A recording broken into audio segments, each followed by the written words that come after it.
무려 75개가 넘는 사업을 성공시킨 창업가가 있습니다. 바로 앤드류 윌킨슨인데요. 도대체 어떻게 이렇게 남다른 성공을 거둘 수 있었을까요? 오늘 딱 5분만 투자해서 그의 아주 독특한 비즈니스 전략의 핵심만 쏙쏙 파헤쳐보겠습니다. 윌킨슨의 철학은요, 이 비유 하나로 그냥 딱 정리가 됩니다. 사업이라는 게 마치 근력 운동 같아서 처음부터 막 무리하잖아요? 그럼 반드시 다친다는 거예요. 그러니까 가장 가벼운 무게부터 시작해야 한다는 거죠. 윌킨슨의 방식은 실리콘밸리의 상식과는 정말 정반대예요. 그는 외부 투자를 받지 않고 오직 자기 힘으로 회사를 키워서 장기적으로 보유합니다. 이 전략으로 그의 순자산이 한때 10억 달러를 넘어서기도 했다니까 정말 대단하죠. 자, 모든 위대한 여정은 딱 하나의 질문에서 시작되죠. 바로 어떤 아이디어를 쩌칠 것인가? 이게 모든 창업가가 마주하는 첫 번째 관문 아니겠어요? 첫 사업의 목표가 세상을 바꾸는 거라고 생각하면 안 돼요. 윌킨슨의 첫 웹디자인 에이전시처럼 작더라도 확실한 승리를 한번 경험해보는 게 정말 중요합니다. 왜냐하면 이 작은 성공이 앞으로 닥칠 수많은 실패를 버텨낼 어떤 심리적 자본, 맷집이 되어주거든요. 그렇다면 어떻게 해야 작은 승리를 거둘 수 있는 아이디어를 찾을 수 있을까요? 윌킨슨은 워렌 버핏의 전설적인 파트너 찰리 먼거의 지혜에서 그 답을 찾았습니다. 물고기가 있는 곳에서 낚시하라. 어찌 보면 너무 당연한 말처럼 들리죠. 그런데 대부분의 창업가들은 물고기는 없고 낚시꾼만 바글바글한 곳으로 향합니다. 핵심은 이거예요. 수요는 확실한데 경쟁은 거의 없는 그런 시장을 찾아내는 거죠. 자, 왼쪽을 한번 보세요. 카페, 레스토랑, 멋진 앱, 뭐 다들 한 번쯤 꿈꿔보는 섹시한 사업들이죠. 근데 문제가 뭐냐? 경쟁이 너무 치열합니다. 반면에 오른쪽은 어때요? 장례식장, 해충방제. 솔직히 대부분 거들떠보지도 않는 좀 지루한 사업들이잖아요. 하지만 바로 여기에 엄청난 기회가 숨어 있다는 겁니다. 진짜 돈은요, 종종 이렇게 지루함 속에 꽁꽁 숨어 있거든요. 이런 일화가 있어요. 한 사장님이 레스토랑 운영에 열정을 쏟았는데 가만 보니 정작 큰 돈을 버는 건 자기 식당에 기름때를 청소해주는 업체더라는 거죠. 여러분의 열정도 마찬가지일 수 있습니다. 그 분야에 직접 뛰어들기보다 그 열정을 가진 사람들을 서비스하는, 어찌 보면 좀 지루해 보이는 사업에 진짜 기회가 있을 수 있다는 거예요. 좋은 아이디어를 찾았다면 이제 다음 과제는 뭘까요? 바로 나 자신을 올가매는 직업이 아니라 지속 가능한 진짜 사업을 만드는 겁니다. 윌킨슨이 예전에 했던 고압 세척 사업을 한번 생각해 볼까요? 만약 그가 직접 모든 집을 청소했다면 그건 그냥 힘든 직업일 뿐이었겠죠. 하지만 그는 시스템을 만들었어요.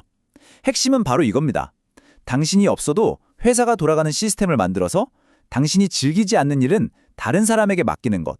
이게 바로 직업과 사업의 결정적인 차이죠. 이 비유 정말 기가 막히지 않나요? 이건 윌킨슨이 프로젝트 관리 앱 아사나와 경쟁하려다가 무려 $10,000,000를 날린 뼈아픈 경험에서 나온 말입니다. 거대 기업과 경쟁하는 게 얼마나 무모한 일인지 이보다 더 잘 표현할 순 없을 거예요. 그럼 경쟁에 대한 해결책은 대체 뭘까요? 바로 워렌 버핏이 말한 해자입니다.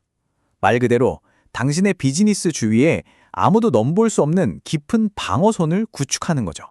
윌킨슨이 사업을 인수할 때 반드시 확인하는 3가지 강력한 해자가 있습니다. 첫째, 사람들이 믿고 기꺼이 돈을 더 내는 강력한 브랜드. 둘째, 페이스북처럼 사람이 모이면 모일수록 더 강력해지는 네트워크 효과.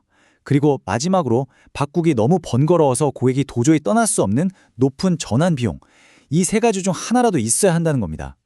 자, 이제 현대 창업가에게 주어진 가장 강력한 무기에 대해 이야기해 볼 시간입니다. 바로 윌킨슨이 새로운 부조종사라고 부르는 것, 바로 AI 자동화입니다. 윌킨슨에게 AI는 그냥 유행하는 기술이 아니에요. 지치지도 않고 불평도 없는 완벽한 디지털 팀원인 거죠. 이 관점 하나가 모든 것을 바꿀 수 있습니다. 실제로 윌킨슨은 이 시스템 하나로 전임 비서를 대체했다고 해요. AI가 먼저 스팸이나 불필요한 이메일을 싹 걸러내고 진짜 중요한 메일만 추려내는 거죠. 그런 다음 복잡한 요청을 간단한 객관식 질문으로 바꿔서 윌킨슨에게 딱 보여주메라. 그럼 그는 버튼 하나만 누르면 끝! 나머지는 AI가 알아서 멋진 답장을 써서 보내주니까요. 정말 한 사람의 업무를 완벽하게 해내는 거죠. 자, 지금까지는 사업 전략에 대해 이야기했죠. 이제는 창업가 개인의 내면으로 한번 깊게 들어가 보겠습니다. 이건 돈과 성공만으로는 절대 해결할 수 없는 문제, 바로 불안에 대한 이야기입니다. 10억 달러. 우리 돈으로 1조 원이 훌쩍 넘는 돈이죠. 이게 윌킨슨의 최고 순자산이었습니다. 대부분의 사람들은 이 정도 돈이면 세상 모든 문제가 해결될 거라고 생각하겠죠. 하지만 진짜 핵심적인 질문은 이겁니다. 과연 이 엄청난 부가 그의 내면에 들끓는 불안감을 잠재울 수 있었을까요? 윌킨슨이 얻은 정말 충격적인 깨달음은 바로 이거였습니다. 수억 달러 매출을 올리는 회사의 대표일 때나 돈 한 푼 없던 초창기 때나 스트레스 수준은 똑같았다는 거예요. 왜냐하면 우리 뇌 속에 있는 불안 회로는요, 통장 잔고에 찍힌 숫자에 전혀 관심이 없거든요. 그래서 그는 외부가 아닌 내부에서 진짜 해결책을 찾기 시작했습니다. 먼저 자신의 뇌, 즉 생물학적인 문제를 직시하고 전문가의 도움을 받았죠. 그리고 돈의 목적을 나를 위해서가 아니라 사회를 위한 것으로 재정의했습니다.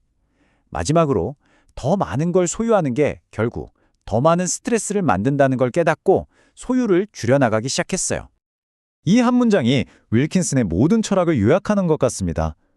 쉬운 선택을 하면 힘든 인생이 되고 힘든 선택을 하면 쉬운 인생이 된다. 당장의 편안함 대신 장기적인 결과를 위해 어려운 길을 택하는 것. 어쩌면 이게 그의 성공과 행복의 진짜 비결이었을 겁니다. 이제 이 질문은 여러분의 몫입니다. 당신의 사업과 인생을 궁극적으로 더 편안하고 자유롭게 만들어줄 당신만의 힘든 선택은 과연 무엇이 될까요?